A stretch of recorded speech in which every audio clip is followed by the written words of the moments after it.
Hi everyone, this is Catherine Korostoff from Research Rockstar, and today we are going to continue talking about data. And I'd like to start off by following up on a conversation that we had last time where we were talking about how customer experience, or CX, is becoming a really hot phrase in job postings. A lot of hiring managers are looking for people who have CX, or customer experience. And so one of the things that's really important is for those of us who are in market research and customer insights, if you're thinking about your next job or you're thinking about your career planning, the truth is that CX is truly a specialty that is part of the broader market research and customer insight space. So we talked a little bit about that last time, and we also talked about CX recently with one of our instructors here at Research Rockstar, Greg Timpany. And one of the conversations that I've been having as a result with some of our Research Rockstar students is, well, my background is market research. How do I show a potential employer that actually I do have CX experience, that I'm qualified to apply for CX jobs, even if I've never had CX in my job title? So let's talk a little bit about that today. Last time we did talk about some of these numbers, and so I just want to bring them up again just in case you weren't part of the conversation last week, which is this whole point that there are a lot of job postings about customer experience. If you go onto Indeed, which is a huge job market, you will find somewhere between 1,000 and 8,000 job postings for customer experience these days. And I'm not talking about customer service people. I'm talking about CX in the context of doing research and analysis to understand and optimize customer experience. And so if we look at even the most relevant job titles, depending on how narrowly you define even those, you might find, as of August of 2017, anywhere between 1,000 and 8,000 job openings in the United States that have CX as a requirement. So it is a hot area. If, on the other hand, as you're applying for new jobs or thinking about your career, if you only look at job openings that use the phrases market research, marketing research, customer insights, even some of the tightly related categories like shopper insights, you are really missing out on a lot of really cool openings. And the truth is, you are qualified for them. So let's take a look. There are a lot of projects that today people talk about as being CX research, and let's take a look at what some of those are. So if you take a look at different types of projects that these days in 2017 are defined as part of doing customer experience research and analysis, here are some of the common things you'll hear. You'll hear people talk about customer feedback, the importance of getting true customer feedback, either snapshots in time or on a continuous basis.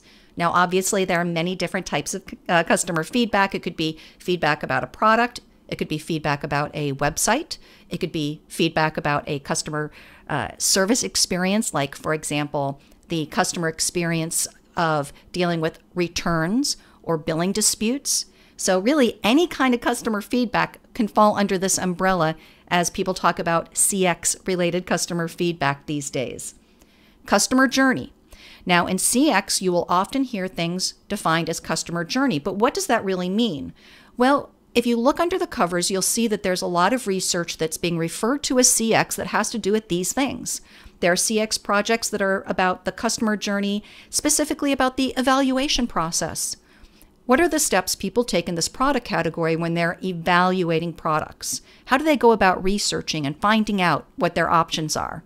For example, if I'm a brand of automobiles, I might want to do, quote, CX research to find out what are all the steps people take when they're trying to understand what their best brand options or model options are going to be for their next new car purchase.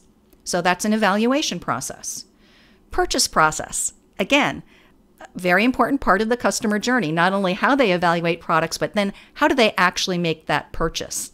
Now, obviously, that's going to vary by product category. Some products are purchased online, some are purchased at brick and mortar stores, some have very complex purchase processes.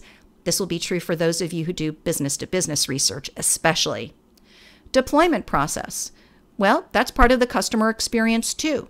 So if I am, for example, a company that sells laptop computers, I want to understand the customer experience of unpacking that laptop, and getting it up and running. That's an important part of the customer journey and the customer experience. How about retirement processes? How do people get rid of this product? This also is perhaps a bit more geared toward B2B than B2C. But for example, in the B2B space, if you are doing research with maybe your target market is IT managers who run large network centers.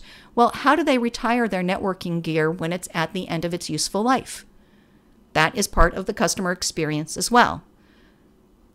Another type of topic that's often considered part of CX these days is employee behavior. That's right, customer experience now includes employee research. And that's because we do all know now, and there have been many studies about this, that there is a relationship between employee engagement and customer satisfaction or customer engagement.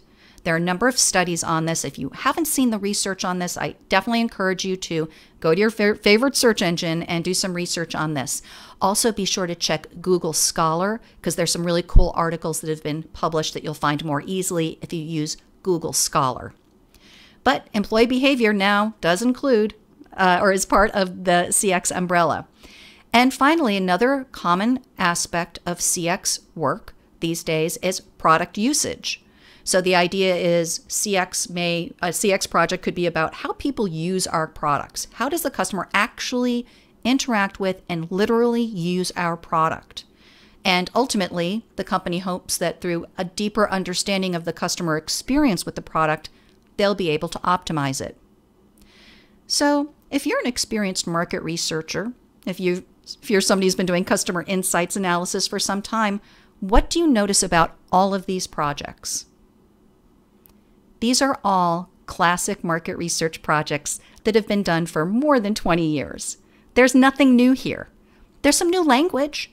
There's a new lens of looking at some of these things, and that's always great. Sometimes it can sort of refresh our thinking, to refresh our semantics, and to refresh our frameworks, right? How are we actually framing and categorizing different types of research?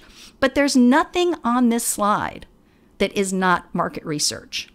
So again, if you're thinking about refreshing your resume, thinking about your LinkedIn profile that might be feeling a little out of date, if you've done any of these types of projects, it is totally appropriate for you to do some wordsmithing to use the phrase customer experience. If you've been in market research for more than a few years, chances are you've done at least one or two of these types of projects already. So why not update the way you describe them to include the phrase customer experience or the acronym CX? As an experienced market researcher, you are qualified for many CX jobs.